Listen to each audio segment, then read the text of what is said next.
Assalamualaikum Sobat Persija semuanya. Kali ini kita datang di acara yang baru dari Persija Development, yaitu yang namanya Persija Development Talk.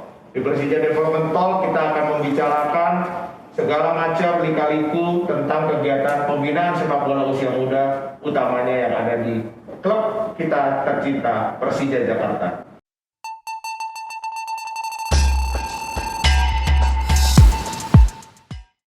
Dan untuk edisi perdana Persija Development Talk kali ini, saya kedatangan tamu yang sangat-sangat istimewa, yang selama ini mungkin sangat sulit untuk diganggu karena lagi fokus untuk mempersiapkan tim menuju Liga 1, dan kemarin juga sangat sibuk karena harus melatih tim utama di ajang Piala Menpora, di mana alhamdulillah kita bisa meraih hasil yang optimal, di mana kita menjadi juara Piala Menpora 2021. Tak lain dan tak bukan Coach Sudirman. Apa kabar Coach? Alhamdulillah baik. Sehat selalu? Sehat selalu alhamdulillah. Ya, jadi Coach Sudirman ini mungkin banyak rekan-rekan ya Sohi Persija yang belum tahu bahwa Coach Sudirman ini meniti karir di Persija Jakarta itu dimulai dari 2009. Dari 2009, dan selama 2009 Coach Sudirman selalu ada di tim utama, tapi juga selalu ada di pembinaan usia muda, Ya, betul ya? Betul. Di tim utama dan di pembinaan usia muda. Ya, jadi sekedar informasi, 2018 ketika saya waktu itu masih di federasi, Coach Sudirman lah waktu itu yang menjadi Direktur Akademi Persija Jakarta pertama kali. Jadi bukan begitu? Ya betul. Ya, jadi mungkin saya untuk memulai development talk kali ini, Coach Sudirman, saya ada dua foto nih Coach Sudirman. Ini foto yang pertama, ini foto mungkin Coach Sudirman bisa cerita. Ini katanya ini foto 3 tahun yang lalu. Mungkin bisa cerita itu ada siapa aja di situ dan ngapain waktu itu? Ya ini foto 2018 ya kalau nggak salah ya. Di sini ada Brave, ada Rizky Muhammad, terus ada Jiko, juga ada Taufik ada ya? Ada Taufik juga, ya ada Dwiki, ya ada Uchida. Kemudian juga ada asisten coachnya Sudirman di Piala Menpora kemarin ya, ada Ya, coach, ada Coach Ndoy, ada Coach Ferdi dan juga Coach Ferdi dan Ilham sebagai pelatih Coach fisik. fisik. Ya, betul. Ya, ini waktu itu ngapain ya 3 tahun lalu, masih ingat nggak nih? Ini kalau nggak salah ya, ini pada saat kita adakan acara di Sawangan sini kalau nggak salah ya. Ini waktu itu pada saat ada workshop ya saya. Kalau nggak salah workshop ya. Ya, waktu itu kita ada workshop dengan pemain ya, pertama kali pertemuan dengan pemain. Jadi ini mungkin buat Sohib Persija buat tahu, ini kita 3 tahun yang lalu memulai project akademi. Ketika itu kita melakukan pertemuan hari pertama dengan seluruh pemain. Dan dari pemain-pemain yang ada di sini di foto ini, ya kan, 3 tahun kemudian Coach Sudirman mungkin bisa cerita dengan foto yang kedua. Ini foto saat juara Piala Menpora kemarin. Pemain-pemain yang 3 tahun lalu ada di foto yang pertama, ada di sini, sudah masuk ke dalam tim utama. Di sini ada Taufik, ada Niko, ada Brave, Salman. Kemudian pelatihnya juga sekarang di tim utama ada Ilham Ralibi, pelatih fisik, terus pelatih teknik, asisten saya sekarang di senior, Coach Ferdi. Ya, jadi mungkin kalau Sohib Persija belum banyak yang tahu. Jadi ini 3 tahun yang lalu yang saya pegang di tangan kanan saya ini, yang di tangan kiri ini 3 tahun kemudian. Jadi inilah adalah sebuah proses pembinaan yang dilakukan Persija. Jadi ternyata bukan cuma pemain ya. Bukan hanya pemain, pelatih juga menuju tim utama. Iya, jadi kita punya tagline di Persija Development untuk menuju tim utama, itu bukan cuma untuk pemain, tapi juga bagi pelatih-pelatihnya. Jadi ini merupakan satu lingkungan yang dibuat oleh Persija untuk menciptakan kesempatan bagi anak-anak muda, baik pelatihnya maupun pemainnya yang punya impian untuk dia menuju ke tim utama. Nah, Coach Sudirman, mungkin Coach Sudirman bisa cerita waktu Coach Sudirman pertama kali di Persija Jakarta, terutama di development, waktu pertama kali Elektro Academy dibuat ya, waktu itu Coach Sudirman sebagai direktur sekaligus sebagai direktur, U19 ya, sebagai pelatih kepala. Itu bisa cerita waktu itu seperti apa, Coach? Awalnya dan bagaimana? Ya, awalnya sih saya diminta oleh sekarang Pak Ferry ya, sekarang direktur Persija, untuk menangani Persija U19 pada saat itu. Dan kemudian saya juga diangkat menjadi direktur Akademi Persija. Pada saat itu memang kita belum bikin akademi yang seperti sekarang. Jadi kita mencari pemain dengan cara seleksi terus cara seleksi umum. Ya mungkin pada saat seleksi pertama tuh mungkin ada 1.200-an pemain. 1.200 pemain ya? 1.200 pemain. Ada berapa kali seleksi? Ada 4 atau 5 kali seleksi itu kita mengecilkan menjadi 30 pemain. Dari itu 1.200 hanya U19 atau sama waktu itu kan ada U16? Ada U16 campuran. Jadi udah kalau sama U16 bisa lebih lagi tuh ya? Bisa lebih lagi. Ya, akhirnya kita ambil 30 pemain. 30 pemain itulah yang kita godok, kita adakan training center, kita latih. Kemudian alhamdulillah pada saat itu kita dapat runner up. Ya. Jadi kalau nggak salah waktu tahun pertama itu Persija U19 mendapatkan peringkat kedua. Kemudian Persija U16 mendapatkan peringkat ketiga. Dan tim utamanya peringkat pertama. Jadi itu 1, 2, 3 gitu ya Coach ya. Itu sesuatu yang satu yang memberikan motivasi untuk semua kita yang ada di klub, karena kita dari tim utama 19 sama 16, apalagi proyeknya itu baru dimulai dan ternyata kita mendapatkan nomor 1, nomor 2, nomor 3. Oke. Terus sekarang gini Coach Sudirman sekarang ada di tim utama, ya kan? Kita tahu di tim utama Persija Jakarta ada banyak sekali pemain-pemain muda, ya kan? Mungkin Coach Sudirman bisa cerita gimana sih proses rekrutmen pemain-pemain yang ada di akademi itu kemudian diangkat ke tim utama. Ya, tentunya sebagai pelatih di tim senior ya, tentunya harus selalu bekerja sama dengan pelatih-pelatih yang ada, staf pelatih di akademi, untuk memantau hari per hari kegiatan pemain-pemain tersebut. Dan tentunya saya juga selalu membuat seperti pertandingan-pertandingan di tim utama melawan tim akademi.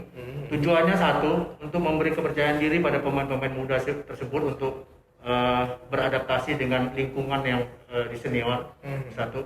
Dan juga untuk saya bisa melihat langsung kemampuan atau perkembangan dari pemain-pemain yang ada di akademi. Itu salah satu program saya.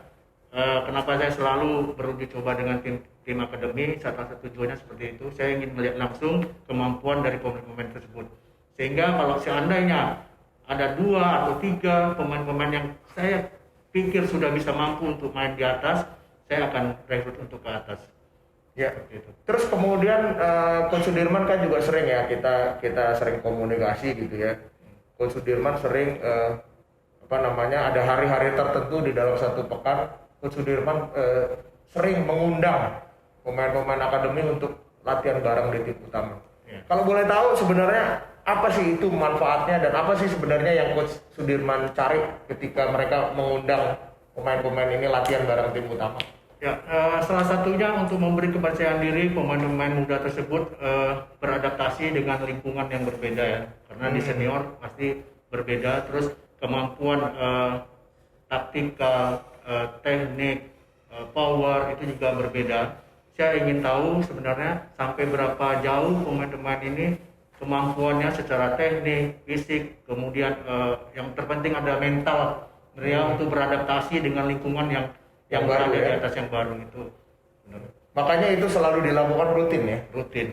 Ya kan, tujuannya supaya pemain-pemain muda juga semangat, tapi juga sambil Coach Sudirman melihat perkembangan. Iya, betul. Oke.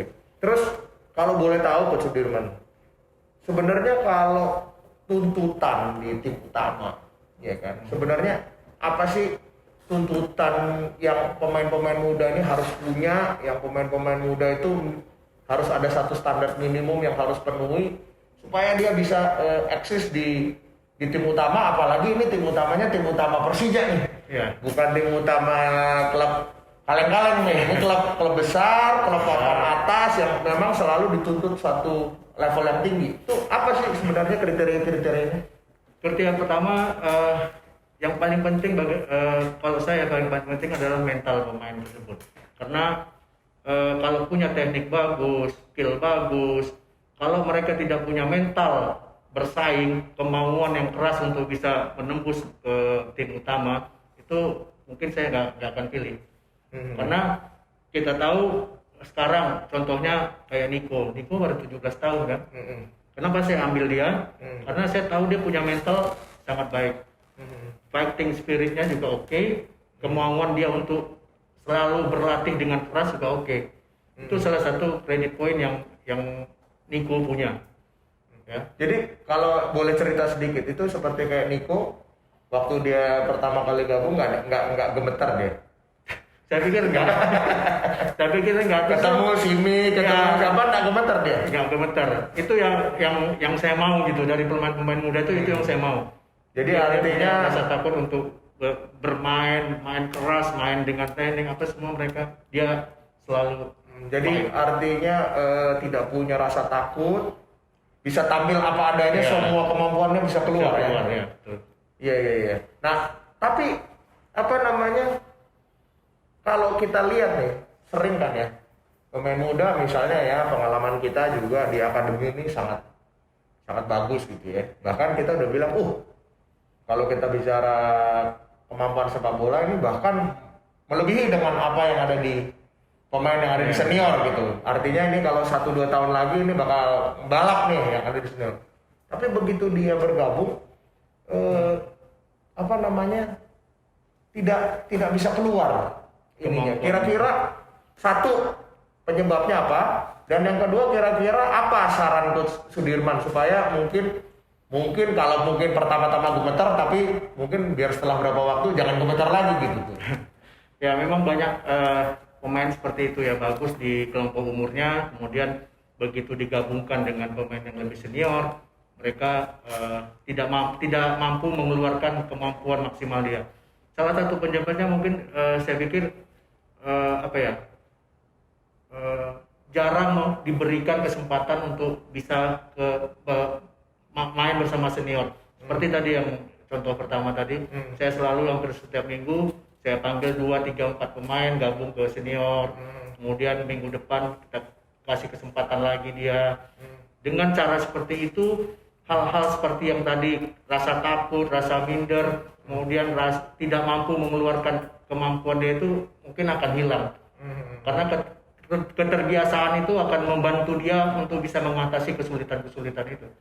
Oke, jadi pada prinsipnya itu adalah sebuah proses ya. Iya, betul. Kadang-kadang dari gemetar nggak gemetar itu perlu waktu. Perlu proses, perlu waktu. Iya. Dan perlu juga kita pendekatan sama pemain itu juga penting. Berbicara dari hati ke hati. Dan itu biasanya beda-beda ya tiap pemain. Ada yang cepat, tiap pemain beda-beda. Beda-beda dari kemampuan mental dia beda-beda. Terus sekarang gini lagi, Coach. Saya nih dapat banyak pertanyaan juga gitu ya, Coach, bahwa ini kan kita Persija nih, klub besar, klub papan atas gitu ya, yang tadi saya bilang standarnya sangat tinggi.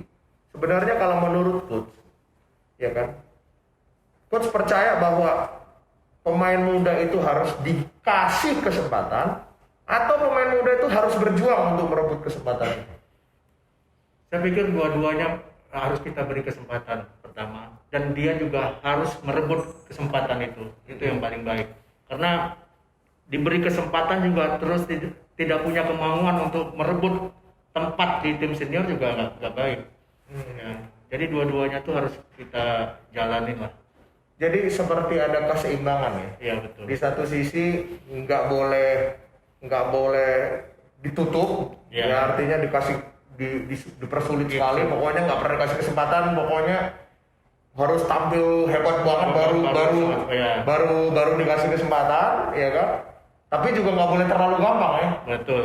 Ya kan? Terlalu gampang. Kita kasih kuota aja nih, pokoknya tiap musim harus ada 2 orang gitu, atau tiap pertandingan harus ada 2 orang tuh nggak bisa begitu ya? Nggak bisa begitu, karena kan kita mengukur juga kemampuan pemain itu.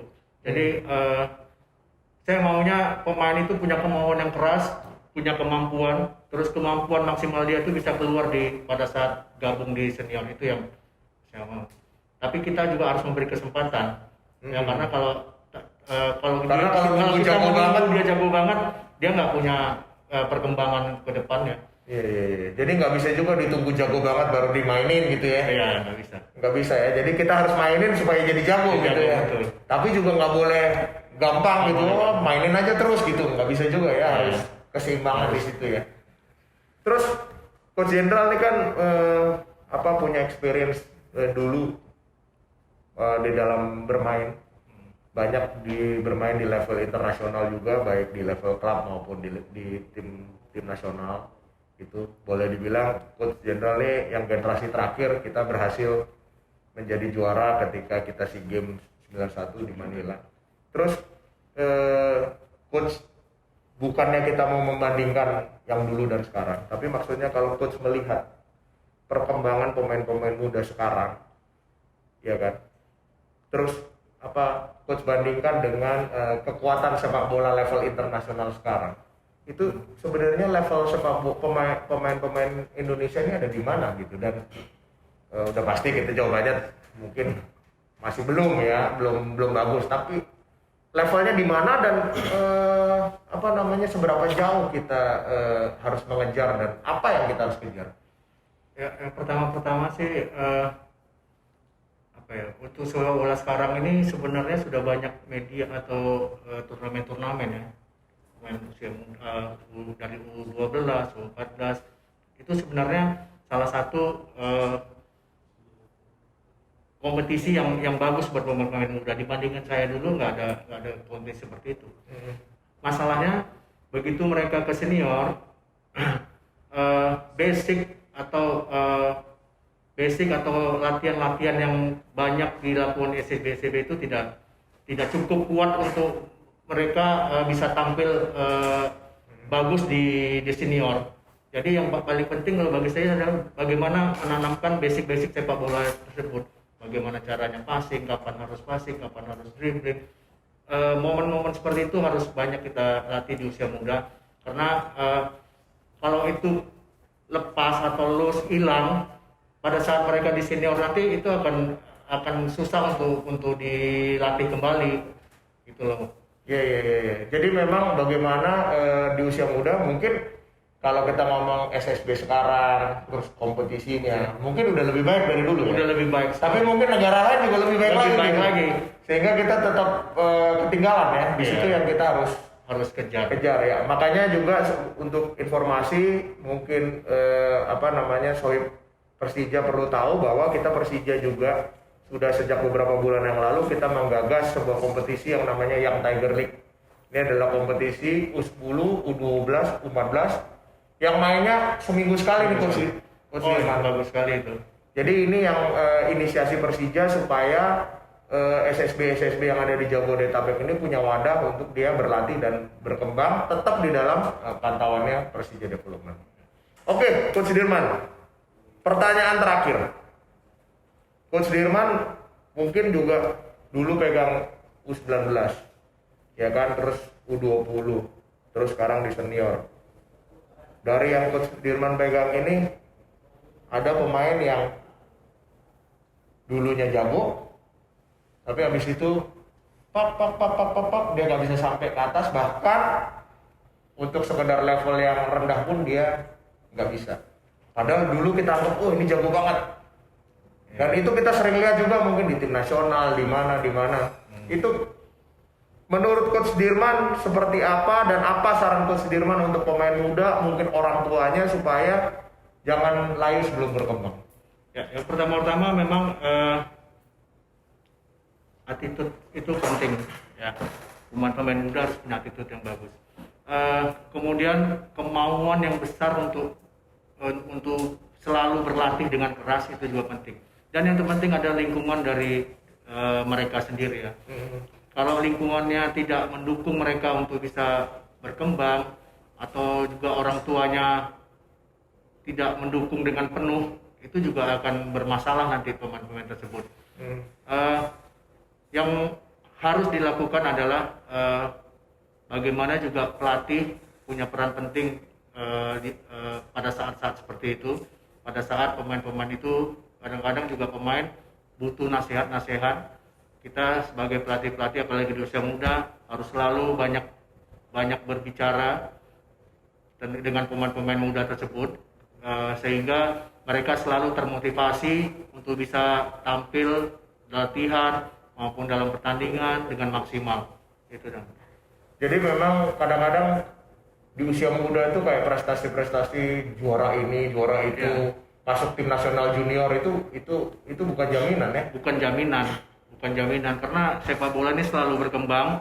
Sepak bola ini selalu ada tantangan-tantangan baru. Kalau pemain tidak bisa menghadapi tantangan baru tersebut, kadang-kadang ada pemain yang udah juara habis itu puas. Ya, suruh puas, habis itu latihan udah mulai telat. Ya, latihan udah mulai malas-malas, kadang datang, kadang enggak. Itu yang akhirnya kemampuan dia itu yang tadinya baik akan hilang. Nah, itulah pentingnya seorang pelatih atau lingkungan yang berada di sekitar dia, orang tua, untuk selalu memberi dukungan pada pemain-pemain tersebut. Ya, jadi Sohib Persija, informasi yang luar biasa dari Coach Sudirman. Pada intinya adalah jangan cepat puas karena sepak bola usia muda adalah proses dan sepak bola usia muda adalah bicara jangka panjang. Juara di usia muda, masuk tim nasional junior itu bukan jaminan karena semua kita pada akhirnya targetnya adalah menuju tim utama, menjadi pemain sepak bola profesional di masa mendatang. Baik, Sohib Persija, terima kasih banyak Coach Sudirman atas waktunya. Sukses untuk Liga 1. Amin, insyaallah. Ya, dan Sohib Persija, terima kasih atas atensinya. Kita akan kembali lagi dengan topik-topik yang menarik. Selalu ikuti seri-seri berikutnya dari Persija Development Talk. Assalamualaikum warahmatullahi wabarakatuh. Assalamualaikum warahmatullahi wabarakatuh. Gue Persija, gue champion.